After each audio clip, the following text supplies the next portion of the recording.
నిన్న జరిగిన pre release ఈవెంట్‌లో బన్నీ ఒక్కసారి కూడా మెగా అనే మాట మాట్లాడలేదు. ఇది తీవ్ర దుమారం లేపింది. దీంతో అల్లు అర్జున్ మెగా ఫ్యామిలీని పక్కకు పెట్టాడని తెలుస్తోంది. అల్లు అర్జున్ మాట్లాడుతూ తొలి సినిమా అప్పుడే చెప్పా తగ్గేదేలే అని. 'పుష్ప 2' విషయంలో అస్సలు తగ్గేదేలే. 3 ఏళ్ల తర్వాత నా అభిమానులకు కనిపించినందుకు చాలా ఆనందంగా ఉంది. ఈ సినిమా కోసం కోట్ల రూపాయలు కుమ్మరించారు నిర్మాతలు. వాళ్ళు లేకుంటే ఈ సినిమా ఊహించలేం. సుకుమార్ లేకపోతే నేను లేను. ఇంత గొప్ప దర్శకుడు మన దగ్గర ఉన్నారా అని గర్వపడేలా చేస్తున్నారు తను. ఈ సినిమా కోసం మేమందరం ప్రాణాలు పెట్టాం. మా అందరికీ గుర్తుండిపోయే సినిమా కావాలని కోరుకుంటున్నాను.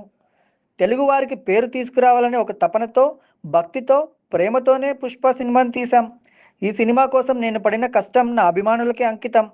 ఇక్కడ ఎక్కడా కూడా ఆయన మెగా ఫ్యామిలీ గురించి కానీ, మెగాస్టార్ గురించి కానీ మాట్లాడలేదు. దీంతో అందరికీ మొత్తానికి మెగా ఫ్యామిలీని పక్కకు పెట్టాడనే అనుమానం వస్తుంది. ఇదిలా ఉంటే 'పుష్ప 2' విడుదలవుతున్న తరుణంలో నాగబాబు నువ్వు అడ్డదారిలో వెళ్తున్నట్లు గ్రహిస్తే వెంటనే నీ దారి మార్చుకో. లేకపోతే నీ మూలాలను చేరుకోవడం కష్టమవుతుందని నాగబాబు సోషల్ మీడియాలో చేసిన మరొక ట్వీట్ కూడా అల్లు అర్జున్ అభిమానులను ఆగ్రహపరుస్తూ రెచ్చగొట్టడం, అల్లు కొణిదెల కుటుంబాల మధ్య దూరాన్ని పెంచే పరిస్థితిని కల్పించింది.